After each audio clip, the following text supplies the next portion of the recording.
আজকে হালিমপুর জামে মসজিদে নামাজ আদায় করছি। যেহেতু এটা আমাদের পরিবারের অংশ, সেজন্য আজকে ঘরের মাঝে বেড়াতে আসলাম। আমি হুমাম কাদের চৌধুরীর কাছে দাবি জানাচ্ছি অতি সত্বর যেন এই রাস্তার কাজগুলো উন্নয়ন করে সমাজকে যে পরিবর্তনের যে অঙ্গীকার তিনি রাঙ্গুনিয়াতে করেছেন সেই অঙ্গীকার যাতে বাস্তবায়ন হয়। মাদক যারা সেবন করে তাদেরকেও হুঁশিয়ার করে দিচ্ছি যে মাদক থেকে আপনারা দূরে সরে যান। আমি যেন হুমাম কাদের চৌধুরীকে বলে এই প্রজেক্টগুলো বাস্তবায়ন করতে পারি মতো মহান রব্বুল আলমিনের কাছে সাহায্য চাচ্ছি এবং এই এলাকার মানুষের কাছে সহযোগিতা কামনা করব এবং আমার মুরব্বীদের কাছে একটি আশা রাখব, এই সমাজ থেকে যাতে মাদক দূর হয়। এই মাদক বিরোধী যারা মাদকের সাথে জড়িত আছে তারা যেন সমাজের যে ঘৃণিত ব্যক্তি হিসেবে আমরা চিহ্নিত করে তাদেরকে প্রকাশ্য ইনশাল্লাহ বিচার করা হবে।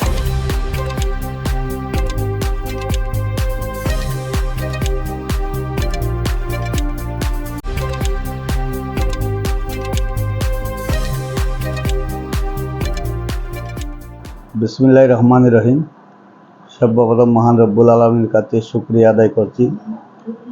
দীর্ঘ জাতীয় নির্বাচনের পর আমরা সবাই এক পরিবারের সন্তান আজকে হালিমপুর জামে মসজিদে নামাজ আদায় করছি।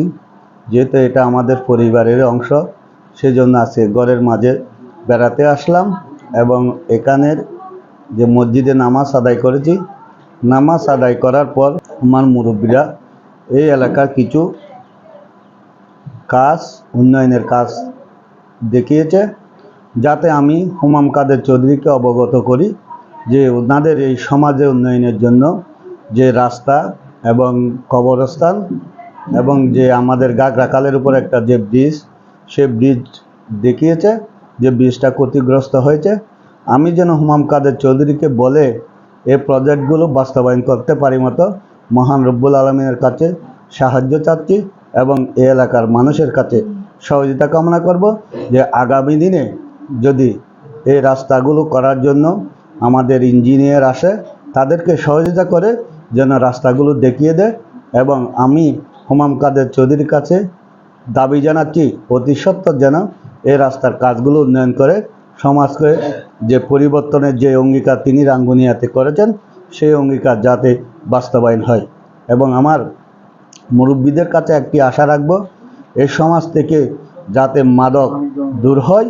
মাদকের বিরুদ্ধে যে হুমাম কাদের চৌধুরী রাঙ্গুনিয়াতে যে জিরো টলারেন্স দেখাচ্ছে, সেভাবে ওনাকে সহযোগিতা করে এই মাদক বিরোধী যারা মাদকের সাথে জড়িত আছে তারা যেন সমাজের যে ঘৃণিত ব্যক্তি হিসেবে আমরা চিহ্নিত করে তাদেরকে প্রকাশ্য ইনশাল্লাহ বিচার করা হবে। মাদক যারা সেবন করে তাদেরকেও হুঁশিয়ার করে দিচ্ছি যে মাদক থেকে আপনারা দূরে সরে যান এবং মাদক মুক্ত সমাজ করার জন্য আমরা সবাই ঐক্যবদ্ধ থাকি। আসসালামু আলাইকুম।